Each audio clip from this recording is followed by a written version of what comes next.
as most of us Trump supporters suspected all along. The Republican Congressman Jim Jordan from Ohio confirmed to conservative radio host Todd Starnes the fact that he is indeed convinced the FBI was working against Trump during the 2016 presidential campaign. The congressman went on to state that the whole pretext is wrong and that he is now convinced the FBI actively sought with intent to try to stop then-candidate Donald Trump from being President of the United States of America. Jordan specifically highlighted the text messages sent by investigator Peter Strzok that referred to an insurance policy.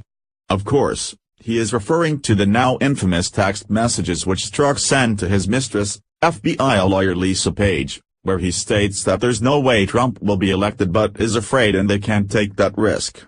It's like an insurance policy in the unlikely event you die before you're 40, Strzok wrote. The reference of course was meant to convey that the FBI needed to aggressively investigate fake allegations of collusion between the Trump campaign and Russia. And people within the FBI have confirmed this all to be true. In those same text messages, Strzok belittled Trump by calling him an idiot and a loathsome human, showing his obvious bias against the candidate. The Daily Caller reports, Dodge reviewing more than 10,000 text messages between anti-Trump Mueller investigators. The Justice Department is sifting through 10,000 text messages involving the FBI agent who was kicked off of Special Counsel Robert Mueller's Russia investigation for making anti-Trump comments. Fox News reports that the Bureau is reviewing several months' worth of messages that the agent, Peter Strzok, exchanged with Lisa Page, an FBI attorney with whom he was having an affair. The Justice Department is searching the texts before turning them over to the House Intelligence Committee, a process which could take weeks. The Justice Department's Inspector General discovered over the summer that Strzok and Page exchanged anti-Trump and pro-Clinton text messages last year. After the watchdog informed Mueller's office, Strzok was immediately removed from the Russia investigation, a spokesman for Mueller said over the weekend. Details of Strzok's removal were kept secret for months. ABC News reported back in August that Strzok had been demoted from Mueller's team to the FBI's Human Resources Division. Attempts to find out the rationale were met by no comments from Mueller's office. Page left Mueller's team in July, before the Dodge Inspector General notified the special counsel's office of the text exchanges.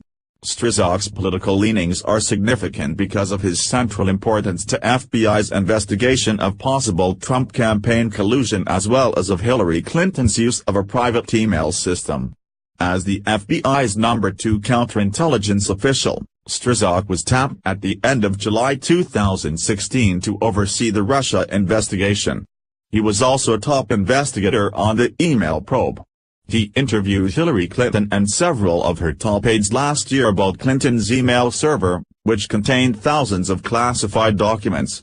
Strzok was also involved in developing then FBI Director James Comey's talking points for his July 5, 2016 statement clearing Clinton of any criminal charges.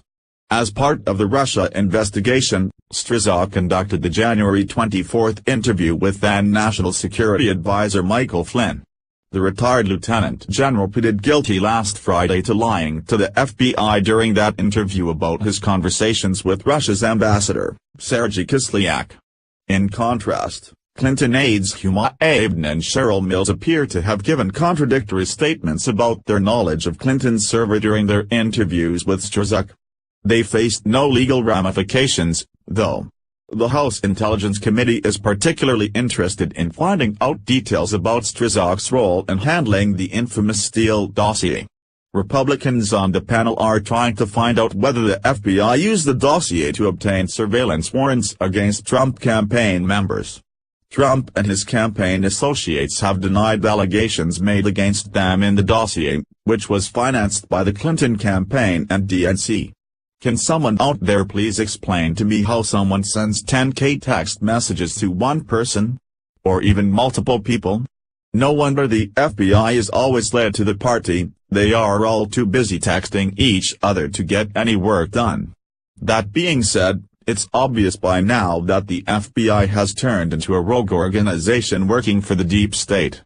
And because of this, It either needs to be drained of its swamp creatures or disbanded. Let's hope for the latter. Please share if you agree the FBI needs to be disbanded immediately. Follow us on Facebook at Freedom Daily.